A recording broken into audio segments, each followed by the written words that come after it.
You're listening to Swingology, a lifestyle podcast. Swingology is for adult entertainment only, and we're not licensed professionals. Our show features adult themes, language, and descriptions of sexual acts and desires. If you're under 18, this is not the show for you.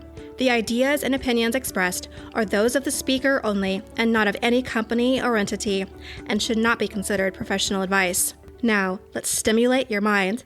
Welcome back, everyone, to another episode of Swingology, a lifestyle podcast. We are your hosts, Tori Kist and Steve Kist. And today we're going to be talking about the cancer of the lifestyle. Dun, dun, dun. And this is our opinion. There's going to be countless other people that do not see it this way. Yes, this no doubt will create controversy. But that's not our intent. Our intent is just to share our experience, share our mindset as it is today, and things change. So maybe in the future, our mindset will be changed. Absolutely. Our opinions can change between now and whenever we decide to change it. So let's get down to business. What are we talking about when we say cancer of the lifestyle, Steve? The lifestyle is a great, wonderful, fantastic community. And sometimes this wonderful place that we call our community, which doubles as our playground, can turn someone into a financially motivated mindset. And when you turn your playground / free loving community and area and you come across someone who is in a financial mindset, it can kind of give you a bad impression, a bad vibe. Now, what are you talking about? Are you talking about like strippers and pimps and being sold out for sex? Like, what are you talking about by financial mindset, Steve? What is that? I'm specifically referring to adult content creators. Okay. So things like videos on ManyVids and OnlyFans and those other apps or websites that have amateur pornography. Yes. Okay. So let's talk about porn. Before I entered the lifestyle, I didn't watch porn and didn't have a need for porn. So I didn't watch it. Steve, however, he watched it. Oh, yeah, I watched it. I watched it a lot. In fact, I watched it starting in high school, and I never really stopped because there was no reason to. And so I saw that he enjoyed watching porn. So when I first met him and at the months getting to know him and all of this, and I decided, well, let me give it a try. I mean, at that point, I was part of the lifestyle, and I openly saw people have sex like in playrooms, and I did it as well. So I thought, well, let me give it a try. I'll see if I can find some porn that I like. Even to this day, I don't sit down and watch porn very often. If I do, it's a minute at a time. What I found interesting about my wife's porn choice is that she doesn't really watch porn as it is. She scrolls through Google Images. Yeah, it's just the images and it's GIFs. If I masturbate, it's a very short experience because it's very quick for me. And so I can't sit down for 10 minutes and watch a pornography video. That's literally, I'm going to be off doing 1,000 other things by the time that video gets to its climax. So I just need the good, scene with my imagination. I don't really need porn. Her toy she uses, the womanizer, will get her to climax usually within a minute. So she doesn't need long videos. But what about you? Like, you don't even masturbate with pornography very often. Sometimes, if you're getting a lot of sex in real life, you don't need that. I will tell you that since our relationship has opened up to allow, our boundaries have expanded to allow open play, I have found that my pornography use has almost gone to zero. That leads me to my next question that I like to ask this question when I'm meeting new couples. It's just kind of like an icebreaker, and it's a little taboo. So I like to just, if you guys don't know me already, I like to push people's boundaries. Push the boundaries. That's what I do. So what is your favorite type of porn is the question I ask. So for me, because I just need a quick little GIF if I choose to have porn that particular moment, I just like to see penises. So that's my thing. I like to see a nice hard cock. And you guys can scroll Google Images, GIFs, and see what I'm seeing. What about you, babe? What type of porn do you like to scroll through? I mean, it has morphed over the years. In high school, it was pretty much just sex in general. And then it's gone through all kinds of things, MILFs and threesomes and lesbians, and I mean, I guess the question really is what porn don't I watch? Hey, the image was there, you clicked on it, you're like, how could this possibly be porn? And then you're like, oh shit, okay, yeah, it could be porn. And now you can't erase that memory from your mind. It's there forever. So we were in the lifestyle. We're playing in the playroom. People are standing around watching us play sometimes. And we learn about online content creation through friends. We see success blowing up. And we thought, why don't we try to get paid? I mean, people watch us have sex in real life and we don't get paid. What if we just had a few videos and maybe we can turn this into something? Now, our friends who are becoming successful in this literally got so successful, they quit their jobs because they're making way more money selling these videos online than they are working. That's crazy to me to hear that. And yeah, I'm like, content creation paid for their new house. That's incredible. So one day we're at the country club and we're just kind of doing our love lap, walking around, looking at the room, seeing if there's anyone we know, vibing, that kind of thing. And we come across someone who's carrying lots of equipment into one of the rooms. I offered to help. They accepted. I helped them with their equipment.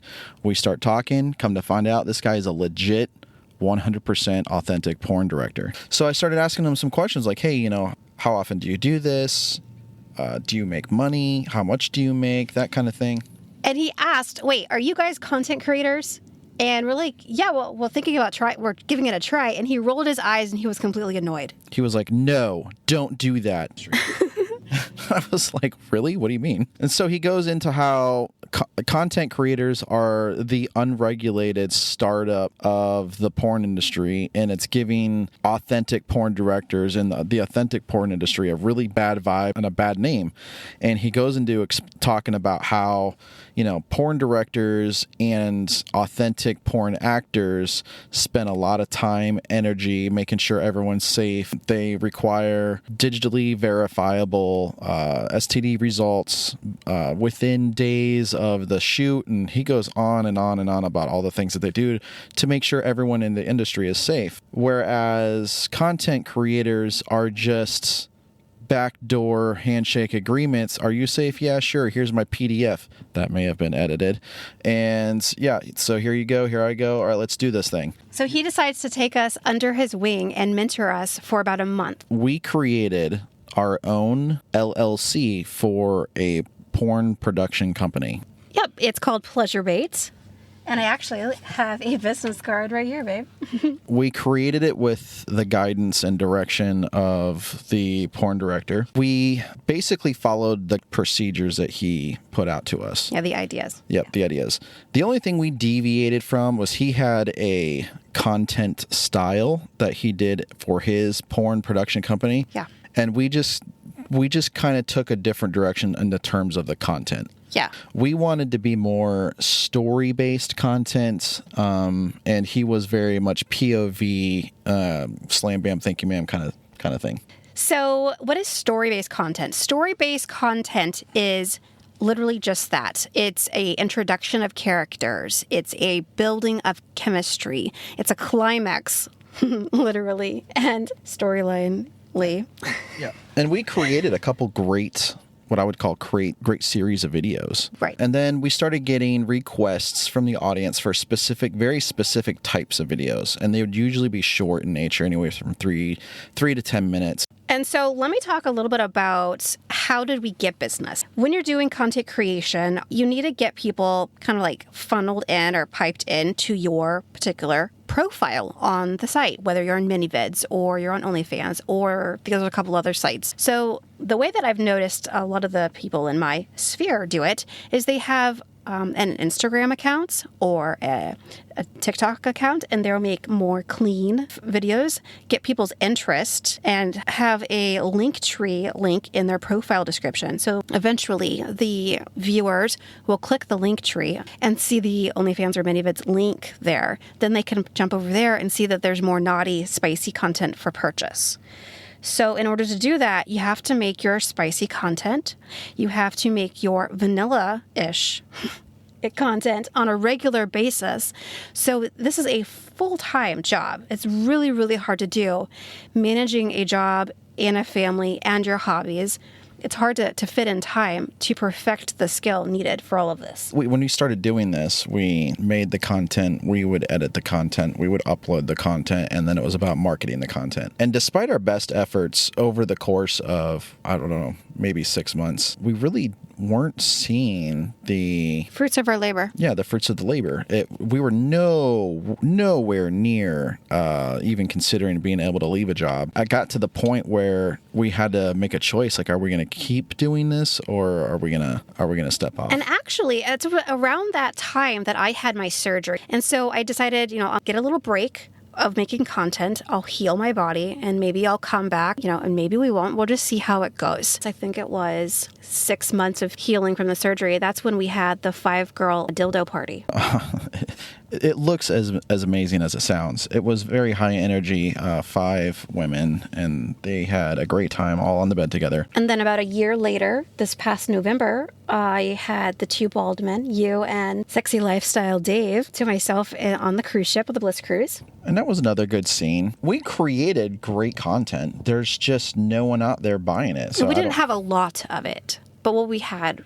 Yeah, but what we did have, no one was really spending money. And it's not like we were overpricing it. We got the averages of the content out there from other creators. And that's okay. It's okay that it wasn't going for us, because the universe is going to give you what you're meant for. So we're just not meant for that. So here we are today, spring of 2025. I no longer wish to have my pornography videos out there. If anyone wants to watch me have sex, you can come to the country club when I'm there and you can watch us have sex. But I'm no longer having my videos by my will on the internet. So they're probably out there, no doubt. And actually, let me rewind a little. During that time that I had my profiles, I actually had my identity stolen, and someone made a Wix site. You had to pay to enter, and lots of money. It was like $1,000 to enter. It looked like you were going to go to my site, and you had to pay to enter, but the money would go to them.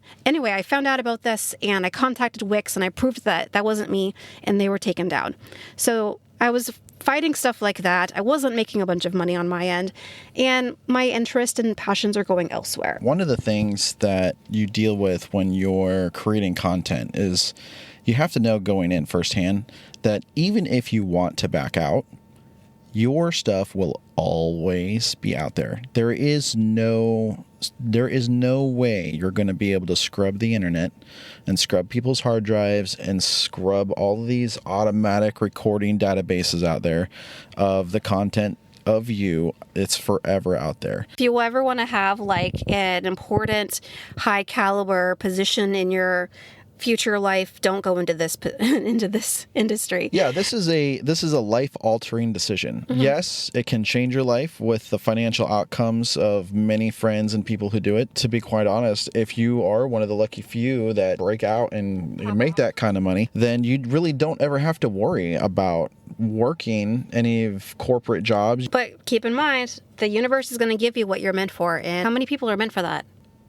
When my wife decided to step out of the industry, I said I'm not going to do that, but I'm also not really pushing myself either. Kind of hoping our future permanent girlfriend, whenever she decides to come along, will also be into online content creation, and we'll be able to do that together. That will be exciting. Tell the listeners how I stepped away. What you have to do is all the websites that you post your content to, you have to let them know that you're no longer interested. You're going to send them removal requests. You're basically going to have to give the handles of everyone that you made content with. Yep. And then you can maybe expect contact from the people who you created content with, because if they were using the content you were in to generate their umpteen amounts of money every month, and then all of a sudden when it becomes unavailable, then you're going to get a lot of comments and questions and maybe even some angry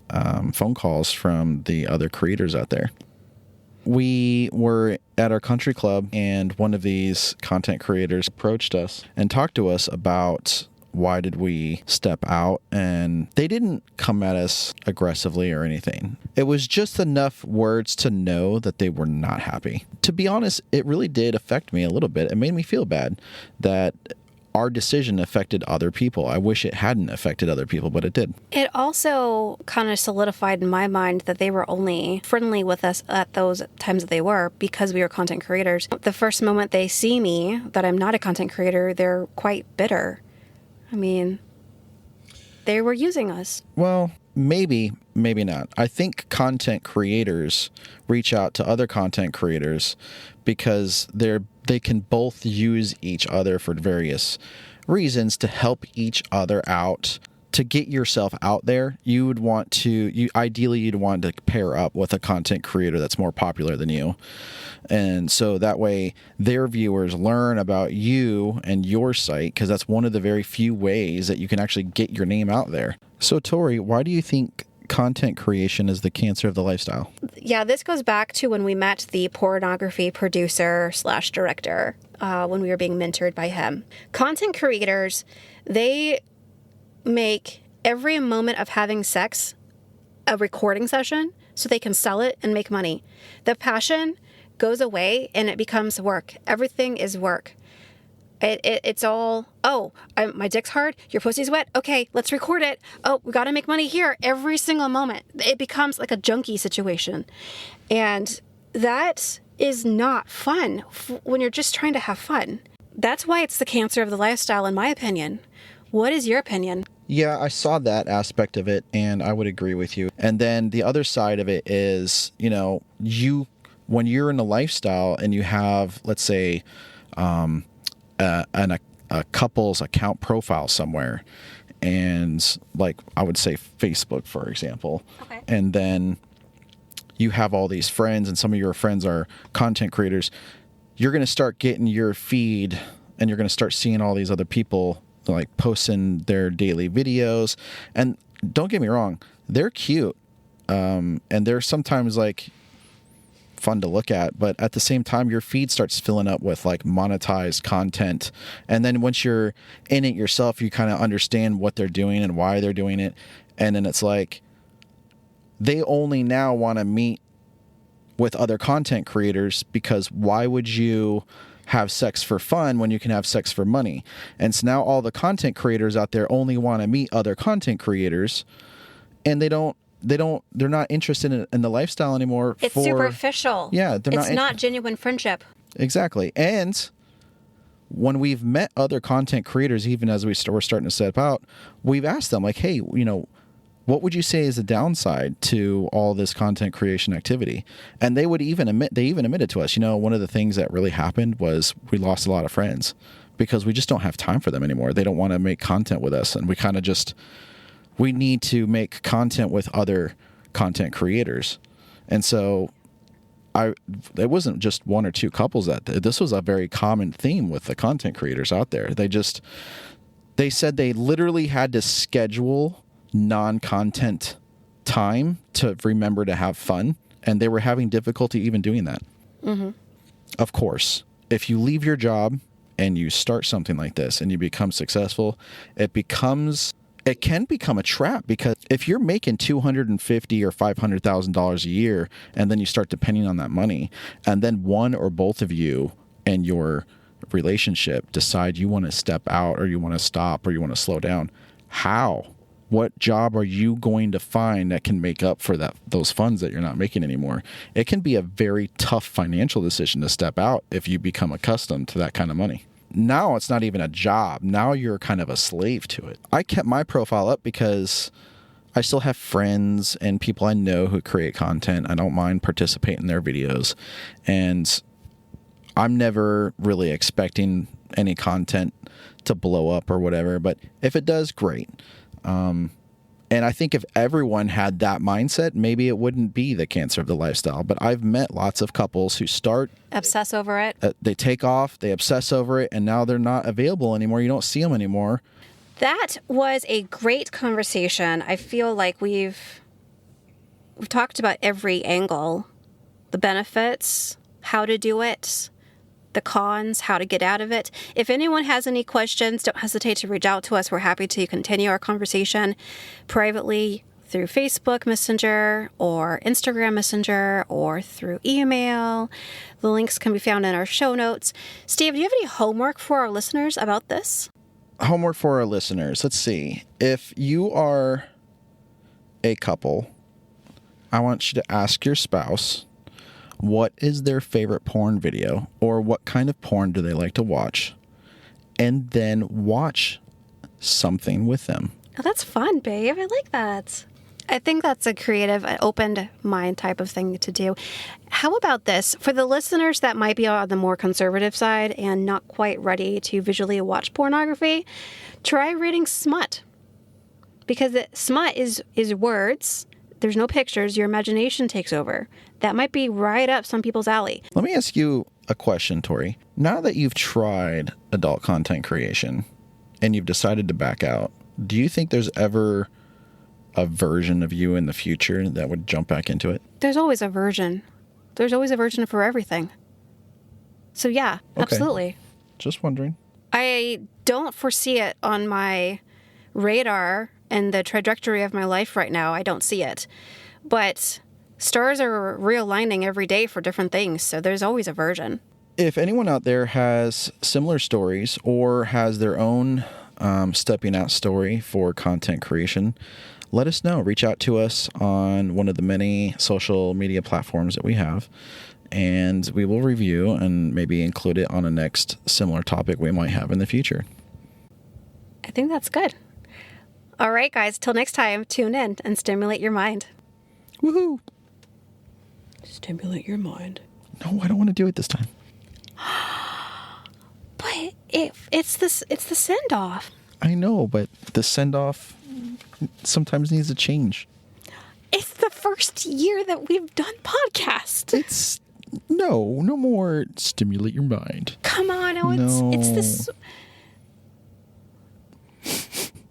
Don't make me do it. Seriously? Stimulate your mind. I sound weird doing it. I love it. I know you love it. It's like in the opening. We are your hosts, Tori Kist, and I'm Steve Kist. This is how we end it. It matches the end. Tune in next time to stimulate your minds. Bye, guys. Thank you so much for listening to Swingology. I'm truly honored to have you as a listener. If you liked what you've heard, consider subscribing to our podcast or connecting with us on social media. The links can be found with the episode show notes. This is Tori Kist, reminding you to stimulate your mind.